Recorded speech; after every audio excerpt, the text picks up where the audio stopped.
ببینید هموطنان عزیز، چند تا فاحشه را تمام دنیا حمایت میکنه که حقوق زن، اما ببینید که دروغ میگن. اگر حقوق زن است، اینها زن نیست، به چی حالت که چون رفتار میشه؟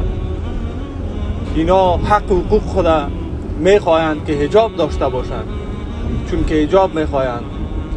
هیچ کس در قصهشون نیست، تنها اینها السلام الله عليكم ورحمة الله وبركاته. وانا سلام واني وكيسا يوتيوب كي داونيسين وكاشو سبن كوسو دوا يوتيوب channel كان هدي اسكو سبنتاي سبسكرايب لايك إشياء نوده aad ما تنتاي أخياري ساد أكتين با waxaa socda ololo oo wadankaasi India ka socda oo muslimiinta aad iyo aad loogu dhibaatay sidii ay u qabsatay xisbiganay naharata BJP sida ay u qabsadeen wadanka oo madaxweynaha u soo galayba muslimiinta aad iyo aad ayaa loogu taagan yahay. dhibaato fara badan ayaa ka socoto oo lala beegsanayo muslimiinta kaliya.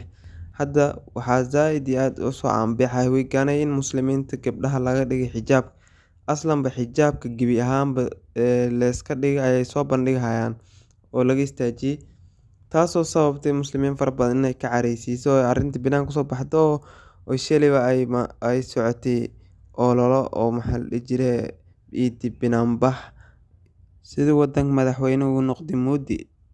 muslimiinta meeshanay wadanka India ku nool zaaid ayaa loogu dhibaatoodaa. hadda mida jirta waxaa dumarka ayaa zaaid loo bartilmaameedsadaa. heer hadda waxay marahayaanba inay gabdhihii ay xijaab ka dhigaan oo diinta muslimka dadka lagu dhibo. waxaa aad in loogu xumaada qarnigan islaamka ay zaaid ugu taagnaan jireen, khaasatan ragga ama masaajidada ama mararka qaar kitaaba ayagoo gubayaan fiidiyoyaal meelaha soo dhigi jireen. hadda waaba ka dareenba oo waaba xorriyad dhamaalo oo dumarka ayay rabaan inay qaadaan oo turaan ayagoo horeba dadkaasay wadamadaasay kor joogo xijaab weyn aan la xiranaynin oo wax yar madax la saaranayo. wixii yar ayaa la rabaa hadda in laga wala tuuroba.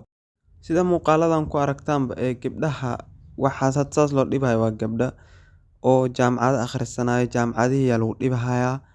marka islaamka heerkan marahaya maanta in waqtiganayta la joogo wadan walba lagu dhiba anagoo wadankeena joogno oo wax walba haysana ay gabdhaheen xijaab ku tuureen sabab la-aan.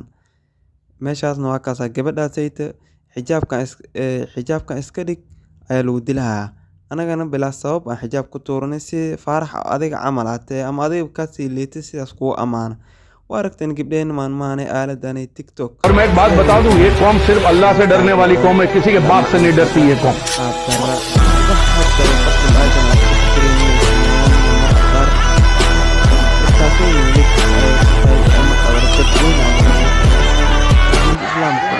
xijaab meel dheer ayay dhigtay.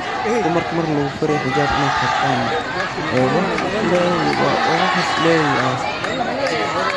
وواحد إليه أنت أصلا حجاب كان دمر أخبرنا أي أكرا أخبرنا فايدنا أي أكرا لكن هديب وحجاب كي مكورنا بقوينا أيضا كان هندية أيضا كتأمنا حجاب إنه يهي دقان هراء لغا صوتي. لكن مسلم أهان مركب كمسلم أهان الله دها حجاب كوا آيات قرآن لما لسو دكتي marka wax si sahlan haddaanay si sahlan looga cararmaan insha Allah niyadan kala jirnaa. insha Allah aan usoo duceyna gabdhahaasayt meeshaas ku rafaadsan iyo dhammaan muslimiinta meel walbay joogaan iyo dhibka haysta inuu ilaahay ka qaado. bal insha Allah bal ducada maanta aqbal waaye. waa jimca, waa waqtiyaalka ugu fiican oo ilaahay haddii la bariyo wax oo ducada ajiibo waa insha Allah. bal ducadaan ku kaalmeyn insha Allah, wax kaloo u awoodna malahan.